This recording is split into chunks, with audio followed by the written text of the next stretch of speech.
د پی ډی ایم د پاره ډیر بد خبر او د پی ټی آی د پاکستانیانو د محب پاکستان د پاره ډیر ښه پیغام دی ملګرو.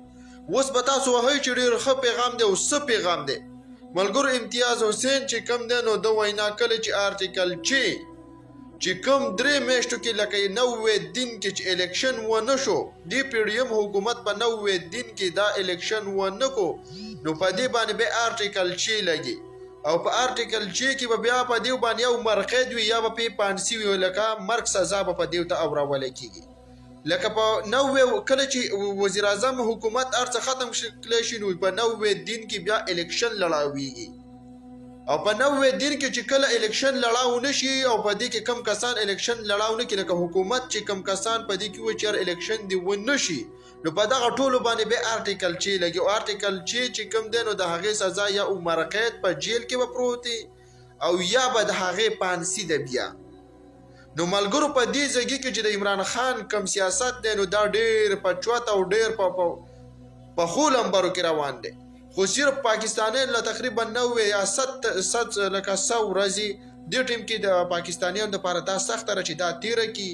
د عمران خان څخه ولاړه پکار ده نو بیا به د هغې نه بعد د دې پی ډي ایم چې کومې حصه ده نو دا به ټوله نیست نابود بشي ختمه بشي. اوس یو ذات له دیو په خودکشۍ باندې اماده شوي د خودکشۍ ته جوړ شوي خو اوس ورته لاره نه میلاویږي چې اوس وکړو څه شی موږ کول څه او وشو څه شی منګه خلک کم ډان ته راخکلو او منګه کم ډان ته راخکلی شو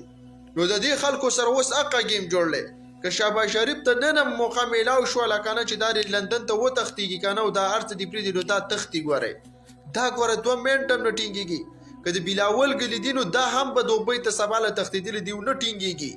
اوس چې دیو دا څومره دپې لګوي تقریبا 143 که څو اپایار صرف عمران خان باندې کټ کړي دي او بله شپه یې 1600 کارکنان صرف بله شپه ګرفتار کړي دي او تقریبا نور یې مخکې څونه ګرفتار کړي بې انتهایي یې ګرفتار کړه او اوس دا مهال تاسو ته معلومه ده چې په ملک کې د مهنګایۍ ډېر په چوتو ډیګرو روانه ده په انتهایی هغه ډیګرو باندې روانه ده چې د غریب سړي زندگی په پاکستان کې بالکل مشکل شوې نه بلکې چې ناممکن شوې ده. نو دا مهال چې کم حالات د پاکستانیانو سره جوړ دي که نه نو په دې مهال کې صرف 2 کسان سپورټ کول پکار دي. یو عمران خان سپورټ کول پکار دي په سیاسي لیول باندې او په غیر سیاسي په تحریک باندې منظور پښتون سپورټ کول پکار دي. که عمران خان منګ او تاسو سپورټ کو نو منګ او تاسو بارانو چارو چې کمی د ملک مسلې دي عمران خان به حل کی او مشر منظور پښتون چې کم دی نو دا په منګ پښتنو چې کمی مسلې دي لکه میسینګ پرسن شو لکه وسایل شو دا کمی قصې قطاري چې کم دي نو دا به مشر منظور پښتون دلته کنټرول کوي. نو په دې ځای کې دا دوانه سپورټ کول پکار دي دوانه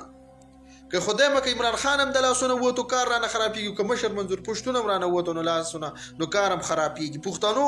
دلته به خپل اختلافات به یو طرف ته کېدی اختلافات په دې ټیم کې مه چیړئ په دې ټیم کې دا دوانه سپورټ کوي دوانه سپورټ کوي. نور ستاسو سوچ او فکر خپل دی که د عمران خان سره څوک نظریاتي اختلافات لري په خپل ځای باندې دي که منظور سره څوک لري په خپل ځای باندې دي خو زما د ذهن مطابق یو سیاسي دی یو غیر سیاسي دی. یو منګ او تاسو د ملک کې چې کومې مسالې دي زموږ په پښتنو باندې یو منګ او تاسو د هغې نه وباسي بل چې د کومې بارو چارو کومې مسالې دي بل منګ او تاسو د هغې نه خلاصوي. نو په دې ځای کې به سترګې نه پټوئ. اکثر پی ټي آی والا پی ټي ایم والا په خپل منځ کې یو بل ته داسې رات بادوي په خدای یقین وکړه چې دلته به د ویډیوګانو په کامنټس کې موږ اعلان کړي چې اوس وکړو څه شی خو موږ بیا هم هغې ته نه ګورو موږ ویاره چې دا قوم دی چې راټول شي اوس په څه طریقه دا قوم راټول شي چې په دا لار ازاده شي بخته ستاسو وایي چې دا پی ډي ایم والا به منګه اخر دا ملک به دیو کم ځای ته رسوي او څنګه به رسوي څه طریقه به دیو که د دیو خو هغه منشور هم نه دی معلومه هغه طریقه هم نه ده معلومه هغه مثال هم نه دی معلوم څه به کوي دیو. نو ملګرو په دې ځای کې چې کم دی نو مشر منظور پښتون او عمران خان دواړه سپورټ کول پکار دي لازم او ملګرو ویډیو سره چې اتفاق کوي که نو ویډیو ورسره مخکې شیر کړئ سمې ورسره شیر کړئ.